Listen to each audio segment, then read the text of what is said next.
And welcome back. Or just welcome if you're new here. My name is Rusty, and this is me channel where I talk about my favorite movies, mostly horror, and my favorite music, mostly metal. And we're going to talk now about a wonderful little thriller that I personally love. Other people may not. That's okay. But we are going to talk about 2015's The Boy Next Door. Now, The Boy Next Door was directed by Rob Cohen and written by Barbara Curry, and it stars Jennifer Lopez, Ryan Guzman, and Ian Nelson.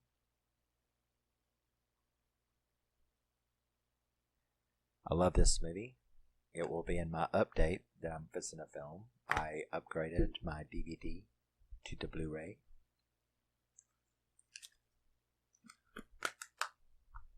So yes, The Boy Next Door. I love this movie. And yes, let's talk about it, shall we? Now, this movie begins with an introduction to Claire as she's jogging down the road. Claire is a school teacher who is recently separated from her husband Garrett and has a 16-year-old son named Kevin. And she's recently gotten separated from her husband Garrett because she caught him cheating. So they have been separated now for 9 months, but she will not pull the trigger because she really doesn't know, whether she really wants a divorce. She's just not doing it. So she has a friend named Vicky who is the assistant principal at her school, who is also her best friend, who definitely wants her to divorce him because of the cheating, and is always pressuring her to sign the papers, but she won't do it. So, because she's not sure yet, we get to see a birthday dinner with the husband for Kevin, where he buys him a cool computer and stuff like that. And the husband, of course, he's a good guy. He's a good guy now. He does want to come back home. He does want to save their marriage. He does, and he's not cheating anymore. So, the next day we get to see her taking her son Kevin to the doctor. We learn that he has very, very extreme allergies, the kind that you have to have an EpiPen, which I've got right over there. I've got an EpiPen sitting right over there. But I should get that. Well, I'll get it when we need it. But so the husband still wants to come back.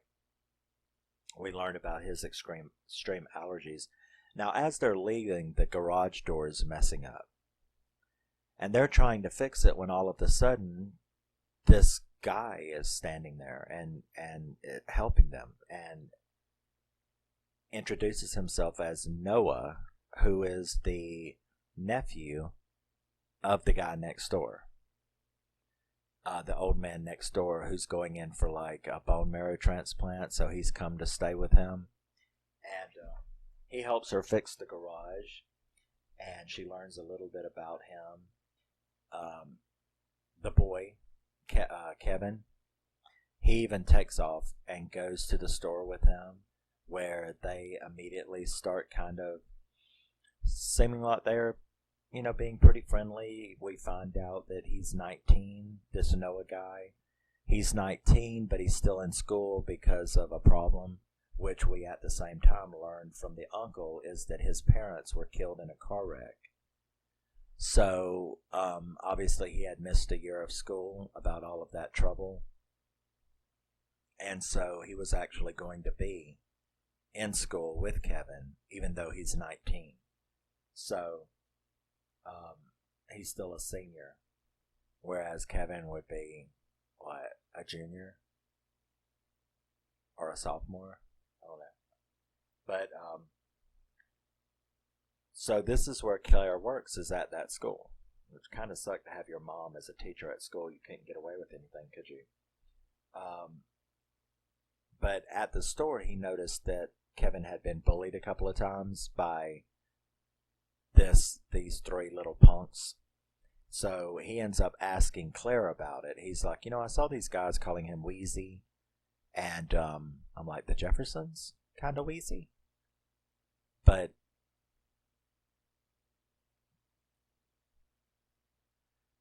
there's another moth in here. He just flew in the window, but that's what I get for leaving the window open. But so it made me lose track. So he asked Claire, what is that about? She ends up telling him that because of his allergies, he's had allergy attacks before in front of people, and those bullies just make fun of him for having this extreme allergy. So they start, over the next week or so, two before school starts, him and Kevin and Noah become really friendly, and she even catches herself a couple of times looking at Noah like, that looks like he's nice, looks nice. You could tell a couple of times. I mean, I don't think that anyone would look at Noah and not kind of like catch yourself, like going, hey, that don't look too bad. But so Noah also turns out to be like interested in literature and stuff like that, which is what she teaches. So that looks a little strange, and her friend Vicky is actually there, and kind of notices like, that's weird for a 19-year-old boy to be like down with the Iliad and all of this kind of stuff. And it was almost, you couldn't really tell whether he found that out about Claire and started pretending, or because he was like quoting it and stuff. So who knows? It impresses Claire though. Now the dad and Kevin, they go off on a father-son weekend, leaving Claire there alone. And in the middle of the night, she's in her bedroom about to go to bed, and she gets up to shut the window, and notices that Noah's room is right across from her window, and it's like the top floor room, and it's just like nothing but big picture windows, and he is standing there getting undressed for bed. So she actually peeps, and sees him naked and is like admiring his all those things, and he actually turns around and kind of catches her because he sees her through the mirror looking at him from back there, and that of course embarrasses the hell out of her, but it goes on from there. So she kind of has realized that she's got this little naughty attraction, and she's supposed to be 40, and he's 19. It's really not. I mean, I know people with a bigger age difference. My brother is married to a woman that is 12 years older than him. So I don't really, So she ends up going on a date the next day, but it's a big, the next night that Vicky set her up with, but it's a big dud, and she goes home, and Noah calls her, going, hey, I think I don't know how to cook really, and I microwaved a chicken. You don't microwave chicken, that's stupid. But, like a chicken, like a whole chicken, like you're going to bake, you don't, that's retarded. But, so she goes over there to help him, and they end up, having a good dinner, and she had been drinking at that date that she had went on, so she was feeling good, and they end up, he ends up like,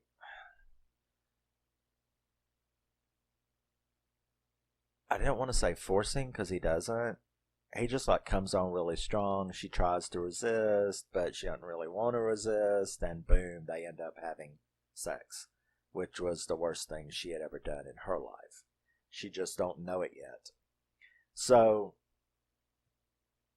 the next day she wakes up, she's mortified at what she's done, she's embarrassed, she, wants to leave, tries to leave, but he's already like attached to her, and he ends up like punching the wall and stuff, which gives her the first indication that this guy may not be completely stable. And but he plays it off.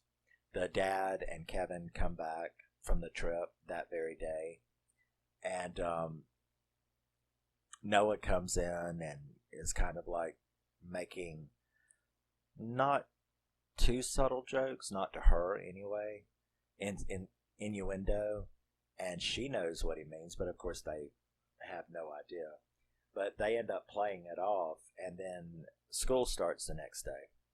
So I'll be damned if the principal doesn't come in with Noah and says, that her request to have him in her class has been approved. She goes out there and is like, he's a senior. That's not, my class isn't seniors. And he's like, but you made this request, and he showed her a request, and it was her, handwriting, and it was her form. So that immediately starts making her go, okay, I don't understand. So she thought it may have been Kevin, right? So Noah has begun the stalking and the escalating behavior. And he tries to turn Kevin against his dad. And he ends up taking Kevin to a boxing arena where he's like teaching him how to box, and he ends up having a super bad near fatal attack that had to be stopped with an EpiPen. And she confronts Noah about it at school, like, all of this behavior towards her, how did you, getting into my class, I think you hacked my computer and stuff like that. And that night, the dad and her had went out on a date, her husband. They had went out on a date, and they came back, and they didn't sleep together or anything. He slept on the couch because he had been drinking. But Noah had seen them come in, and he assumed that they had slept together.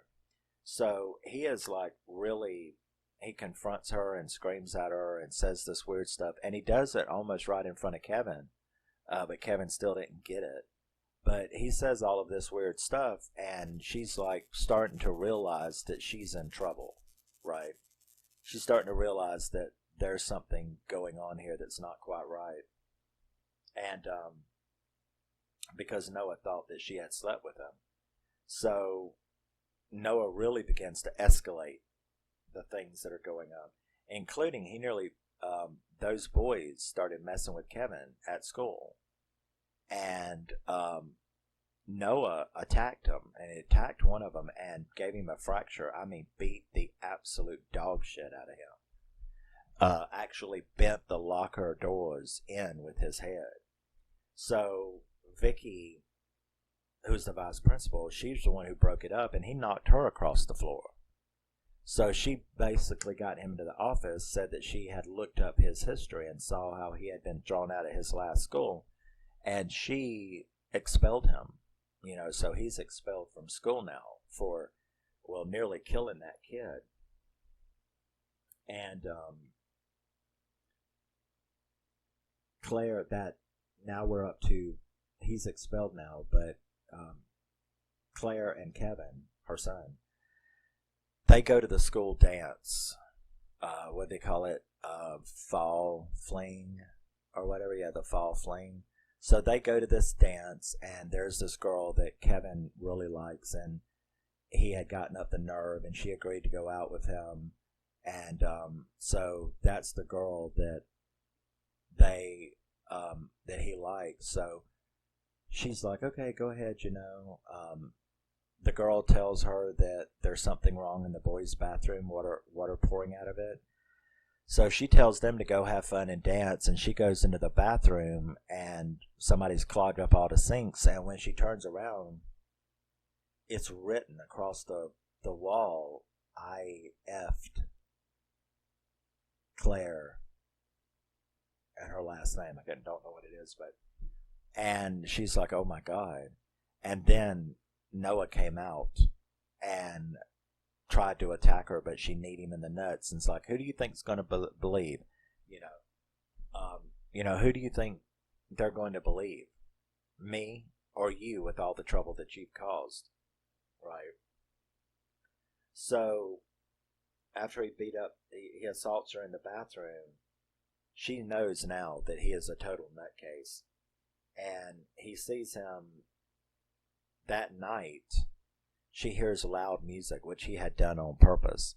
She hears loud music. She gets up out of bed and goes over there, looks out her window, and he's naked in there again, but now he's naked with Lexi. That's the girl that her son was so crazy about. So this dude is willing to do anything to hurt all of them, to get to her, to hurt Claire, even hurting Kevin by basically, and Claire, she likes hoping that Kevin didn't wake up and look up there and see it, right? But so that was a interesting scene of just how crazy he is. I wrote he wants to hurt everyone to get back at Claire. So she goes to school the next day, and all of the kids are standing outside of the class, and she opens up the door and immediately sees that entire classroom has been pasted with pictures of her and Noah from that night they had screwed. There were big pictures, and it was like all up and down. Man, I've never seen anyone clean up. Because she tells the students, give me a second, and she locks the door, and she's racing around crazy trying to clean all of this up. I know there had to be 2,500 of those pictures that were just covered the entire classroom. So she's running around like a Tasmanian devil trying to pick all of this stuff up. And then the principal walks by, and he's like, what are y'all doing standing out here? Well, she's got the door locked, she's been in there for 5 minutes or more. So he starts banging on the door. She does manage to get it all cleaned up. And since he had made Kevin and his dad start having problems, they're out driving, and the brakes fell while Kevin is driving, and it causes them to run into the those big water barrels that they put up to stop wrecks. They ended up running into that, so it almost killed them. And she knew when she found out. The dad didn't tell her at that time, though. She's like, what happened to your car? And he's like, I just had a fender bender. She didn't tell him that Kevin was driving or anything like that. So he had rigged that, almost causing them to wreck. And then there he is in her house again. She gets him alone, and then he threatens her with a video, telling her that those pictures were from a video, that the night that they had slept together, that he had took a video of it, and that he had it, and he would tell everyone and release it if she didn't come over later. So he goes over. She knows he's a psycho now, so she goes over there, and she once again tries to reason with him. You're a high school student. What do you think we're going to do? Get married? What do you think? What do you think is going to happen here? We had this encounter. Leave it alone. What? So she ends up knowing that she's in so much trouble that she's got to go and tell somebody. So she chooses Vicky. So she goes and tells Vicky all about it. And Vicky is like, he's crazy. He is a complete nutcase, and you're in trouble. So they come up with this fake little plan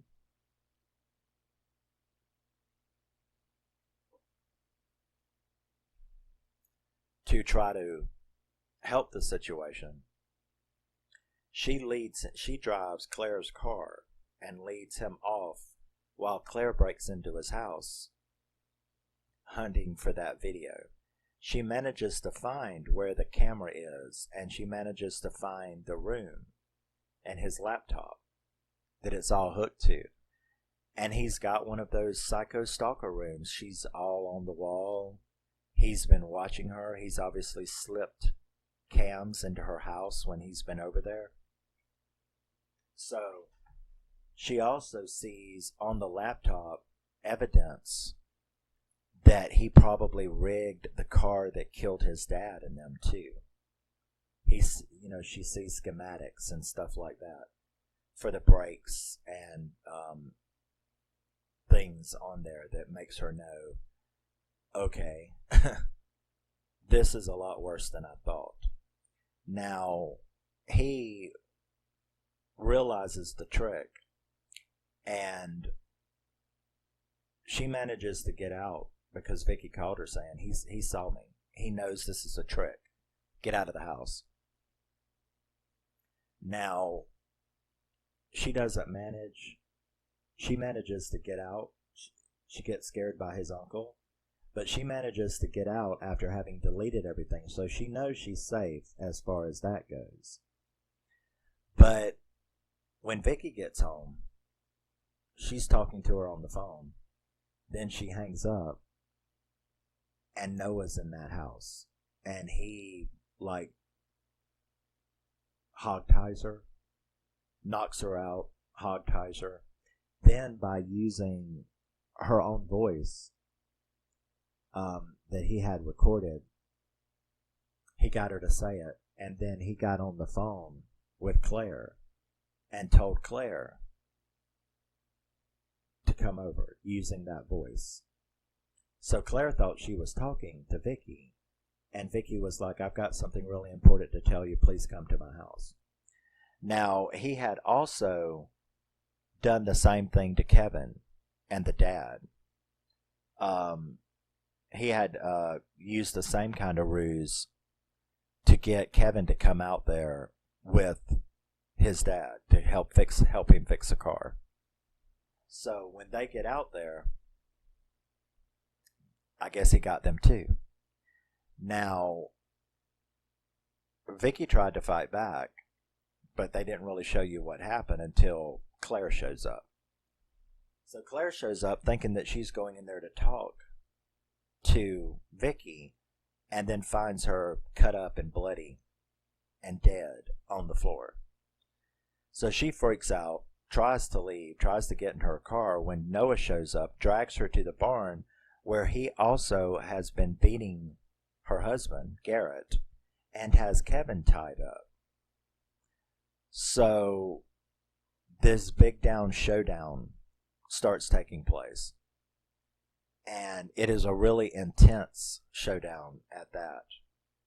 And she tries to use mind tricks to keep him from killing Kev. He's going to kill Garrett, her husband. It goes back and forth. Her little plans don't work. He loses it even further.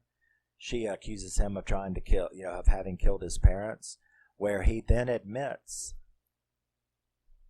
that, yeah, I did kill them, but that wasn't my mom. My mom committed suicide. The other woman in that truck was not my mom. It was my dad's girlfriend that he had been cheating on my mom with. So we kind of see where his psychoness came from. And that's why he had killed them.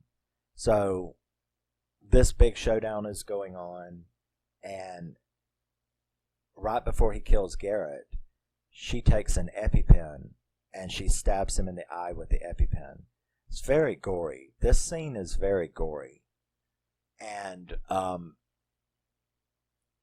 they end up fighting all over the place in a big showdown.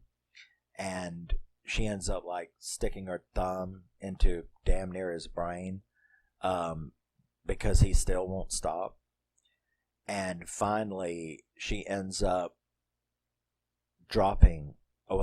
He had turned around and shot Garrett, who's laying there because he had gotten loose. Then he was going to shoot Kevin, but she got him to turn around and come after her again. he had set the barn on fire, and she managed to get him to walk underneath a car engine that was up there. And when he got up under it, she pulled the lever and the engine fell on him and killed him. And that's how, she drugged them out of the burning barn. The cops came, fire came, put it out, and they climb into the ambulance, and that's The Boy Next Door. Now, of course, I just gave you a quick rundown of the movie. There's, of course, lots of scenes, lots of intense dialogue, and stuff like that in the movie. I really, really like this movie. Some people will be like, well, it's just, sort of like a Basic Instinct horror thriller, kind of psycho thriller. And yeah, it's a psycho thriller. But then again, so was Pearl. It just had a lot more gore in it. But,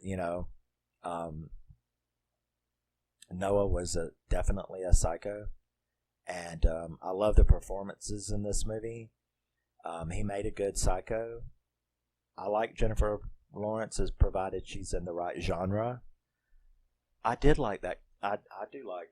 She has actually done a couple of comedies, and I'm not a comedy person, but I like Monster-in-Law and Made in Manhattan. Is that it?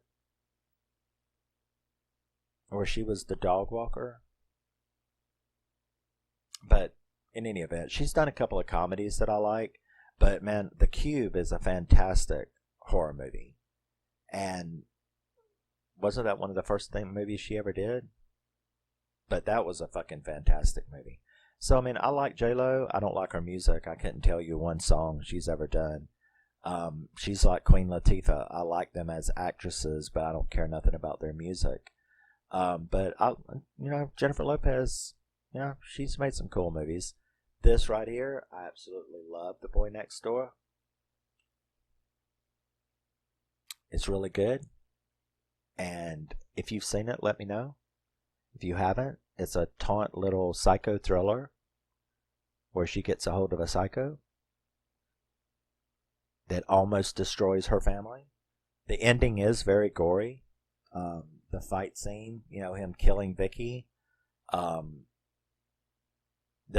Shooting the dad, beating the dad.